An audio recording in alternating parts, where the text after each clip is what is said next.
Hello and welcome to this NET Back to Basics video, and today we're going to focus on AQA English Literature Paper 2 Section C. Now the idea with all these videos is that we're going to be talking through a simple summary of the key points as quickly as possible, and today those points are going to be focusing on the two unseen poetry questions and how you approach them.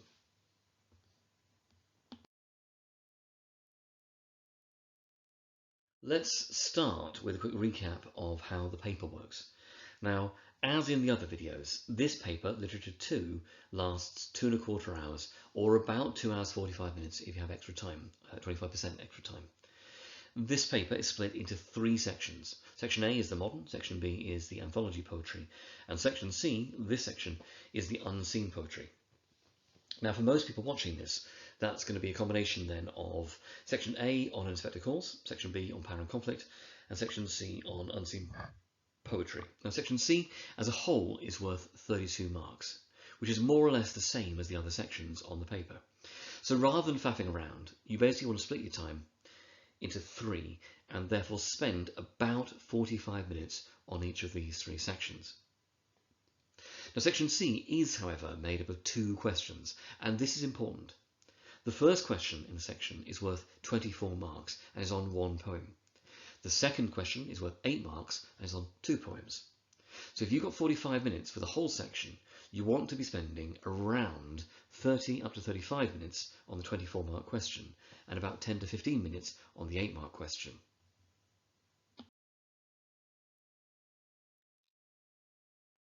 Let's start with the first of the unseen poetry questions, which is obviously a very good place to start.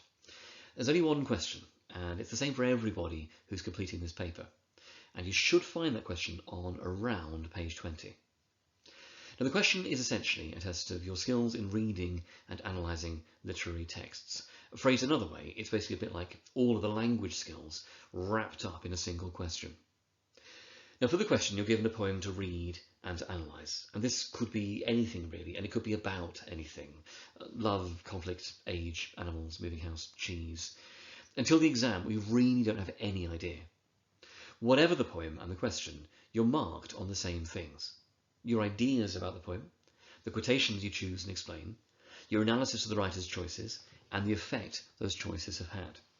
Now, as a bit of a shortcut, you'll tend to find that most poems will fall under one of the 4 big categories for the anthology, so power, conflict, love, and relationships. In terms of the routine you should follow, it's always worth starting by looking at the question before you read the poem. So it'll say something along the lines of, in whatever the name of the poem is, how does the poet present, and the topic. Now, what that means is the question will pin down a key theme or topic for the poem. And what that means is that the question essentially tells you more or less what the poem is about, which makes it quite easy. Just to confirm things, this question is worth 24 marks, and you want to spend about 30 minutes on it. Allowing for about 5 minutes to read the poem and get some ideas, that means you'll probably get around 25 minutes to write, and therefore be aiming for around 3 paragraphs, which is what most people can manage in the time that you've got. When you come to read the poem, you may find that there's something about the way it looks that could give you clues. Is it neat and orderly? Is it messy and wild looking? Is it organised into stanzas? You'll probably also find that the title gives you some ideas about the poem. From the poem, if you're aiming for around 3 paragraphs, you want to be discussing 3 quotations, and you're probably going to find those at the beginning, in the middle, and at the end. A lot of people get very hung up about whether or not they understand every word of the poem and every nuance in terms of the writer's intentions. Ultimately, as long as you can talk about quotations from the text, the language of them, and what they mean, you can't really go far wrong.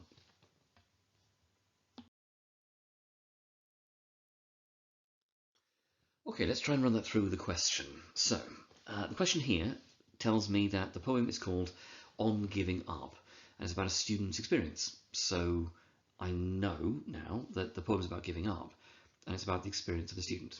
Okay, thanks. I'm not clear yet whether it's the student giving up, or people giving up on the student, but I can pick that up when I read the poem. Now, there are 3 stanzas in the poem. There's a short one followed by 2 longer ones. So I know that there are 3 things going on here. Maybe the short one introduces something and the longer ones develop it, something like that. Now, I'm going to read through the poem, and as I read it, I'm looking for things, and I'm probably going to find them at the beginning, the middle, and the end. So, on giving up. I struggle, she says, and silently slips sad face into place, and patiently awaits permission to remain nounless. The idiot hidden inside my head growls, spits grit, rages definitions of meaning achieved, a grappling, a battling. Honour is there, respect to be earned, a self to be sought through scars. My chest thuds hard, the boom and booming of complacency, comforting and comfortable and cloying, and yet, for mine, I would uproot the woods, I would scorch the salted soil, rip down stars, eviscerate verbs, and redefine scope and scale. For mine, I would do such things. She sits, sad face in place. A report card supplied by tutor, reviewed by mentor, ignored at home, clutched in pocket, unsigned slip slipped submissively somewhere inside. She passes the jade not green test paper, a sacrifice made to this jaded joke.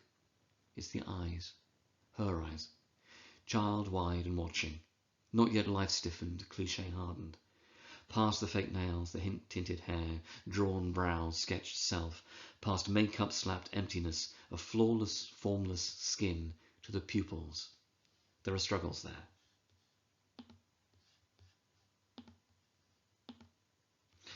So, the start of the poem. Now, there's always going to be something here. We're instantly given an idea that the student is giving up when she says, I struggle. Easy enough, but I think I'd analyse the reference to the way she slips sad face into place in terms of the way it's like she's putting on a mask, like this is a routine. It seems false. It's an image that she's showing to the world, it seems, and that she's clearly used to using. I might link in the reference to the adverbs sitting silently and patiently. There's nothing active about her, silently, patiently. I'd also talk about the fact that it's she, and the poem is written in the first person, I. So it's the teacher's viewpoint that we're being given here. So this is possibly about a teacher who has given up on this student. Right, that's my first one. Now, I'm probably going to find something at the end of the next stanza or the start of the third stanza. So let's go for that line about I would scorch the salted soil, rip down stars, that the teacher would do that for mine. So the teacher would do these dramatic and huge things for their own children, but not, we assume, for the child in front of them. We could talk about the imagery of damage and destruction, possibly, in there. The possessive pronoun mine, maybe. Clearly the teacher will go above and beyond, but is also admitting that they don't do this, and possibly no one does, for the child in front of them. Okay, so in terms of the end of the poem, for my third one, the teacher looks past makeup slapped emptiness of flawless, formless skin to the pupils and realises there are struggles there. So, they look past the makeup, which is a metaphor for covering up problems, maybe, past the appearance, and that might allow me to make a link back to when the student slips sad face into place. And the teacher looks into the girl's eyes, her pupils, with the noun pupils leaving open about whether it's to do with simply seeing the girl's eyes or seeing students more generally. And the teacher then realises the girl actually is dealing with things, is struggling. So the girl has given up, but so also has the teacher. And that's what I think the poem is inviting us to realise by the end. And that's my answer. I mean, to recap, all I've done is taken the theme from the question, taken quotations from the beginning, the middle and end of the poem, said what they mean, picked out features and words, and made links between them. And in the exam, that is exactly what you do.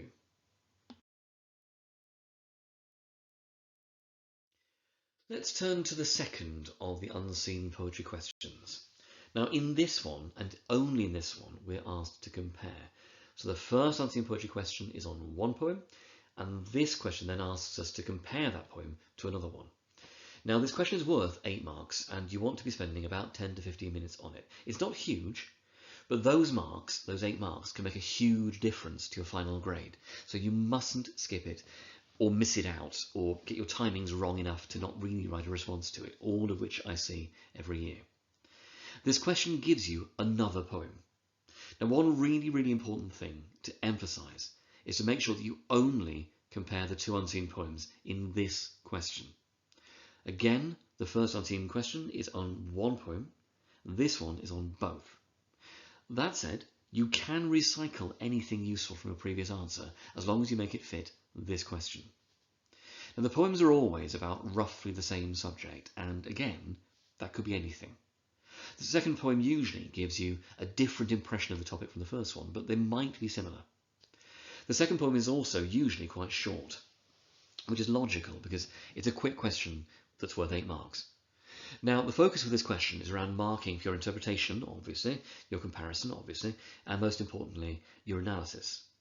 Analysis is the most important thing here, and historically it's been the driving factor on the mark scheme for this question. A lot of people forget to include features, methods, techniques, whatever you call them, and you mustn't. It's fundamental to this question. And don't forget that you'll find the same kinds of things that you'd find in any text. For me, imagery, semantic field, and juxtaposition, they're always safe. Again, the question will tell you what connects the two poems, which means that we know what the key theme is. And also, again, the title will give us some clues, and we might get a first impression based on the way it looks. Now, we're only going to manage 1 to 2 comparisons in the time we've got. So we only really need 2 key quotations from the poem that we're going to build comparisons around.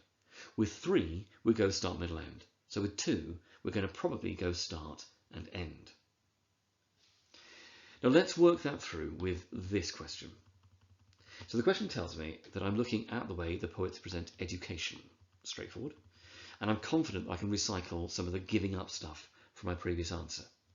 The poem is called The Schoolboy. So I know I've got a poem either about or from the point of view of a schoolboy, which I can then link. I can compare it, I can contrast it with the view of the female student in the first poem. So far, so good. Again, this poem's in 3 stanzas, so there are probably 3 ideas here. I'm probably going to take, I think, things from the first and third stanzas, the start and the end, just for the matter of ease. Right, let's quickly read it. So, The Schoolboy. I love to rise in a summer morn when the birds sing on every tree. The distant huntsman winds his horn, and the skylark sings with me. Oh, what sweet company! But to go to school in a summer morn, oh, it drives all joy away. Under a cruel eye outworn, the little ones spend the day in sighing and dismay. How can the bird that is born for joy sit in a cage and sing? How can a child, when fears annoy, but droop his tender wing and forget his youthful spring? That's by William Blake. Right, first stanza then. So the boy starts the poem by saying, I love to rise in a summer morn. Okay, so he loves waking up and getting up early when it's not school time. I could talk about the summer idea maybe of light and life and warmth and youth and so on. Easy enough. I could make more or less the same point about morn, actually. So morning, a time of day to do with light and beginnings. Rise, I could talk about the idea of getting up, but also elevating, feeling light and lightened. I could even do love, actually. So loads I can talk about at the start. How can I possibly link that to on giving up? Well, in that poem, we've got the idea of the girl being in school and having surrendered, having given up. So in both poems, I've got a negative impression of school. In the first, the boy loves his freedom. In the second one, the girl's given up on her education and has been given up on by the teacher as well, it seems. Now, obviously, I'd add my analysis for the on giving up quotation from my previous essay. So now I just need to look at the end. So it says at the end of the third stanza that the boy will droop his tender wing and forget his youthful spring. So school takes away youth, prevents him from flying, the metaphor of the wing, like the bird, the natural thing. And so it seems limiting and unnatural. Worse, it takes away his youth and his spring. So metaphorically, his light and life and beginnings. Straightforward enough. So what's my link then to on giving up? Well, in both poems we see the children being damaged by their experiences of education, and in both it's the adults who are failing them. So that means I can basically just drag across my paragraph about the girl's appearance, the pupils, and rerun that here. Easy. Obviously I'll want to make links between them as I go to flag up connections, but fundamentally this is an approach that pretty much always works. So start and end of the new poem, and link them to the start and end of the previous poem, recycling whatever you can from your first response.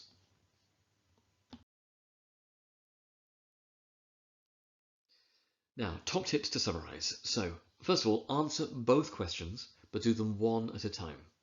Spend 45 minutes on this section as a whole, with about 30 minutes on the first question and about 10 to 15 on the second. For the first unseen poetry question, read the question first so that you know the theme.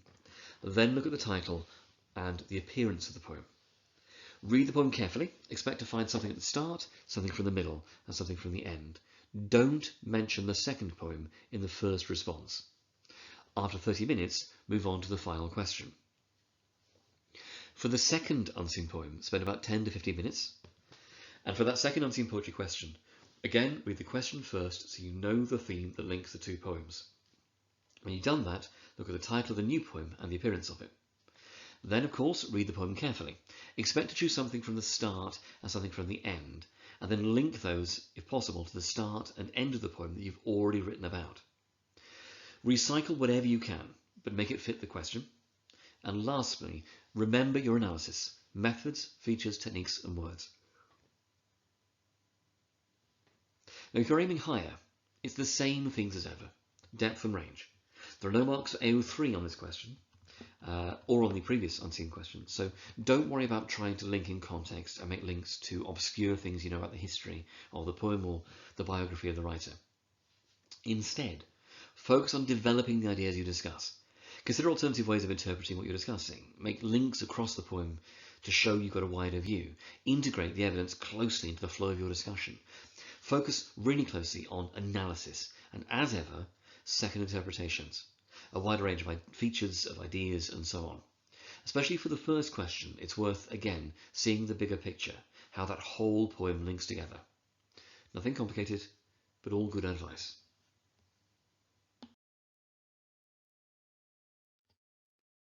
And that's it. That is Literature 2, Section C, Unseen Poetry covered. As ever, thank you very much for your time. Hopefully there's been some useful stuff in there. If there's anything more that you need, don't forget that the Net English 1 YouTube channel has a whole range of videos covering essentially every other topic you could possibly want. Take care.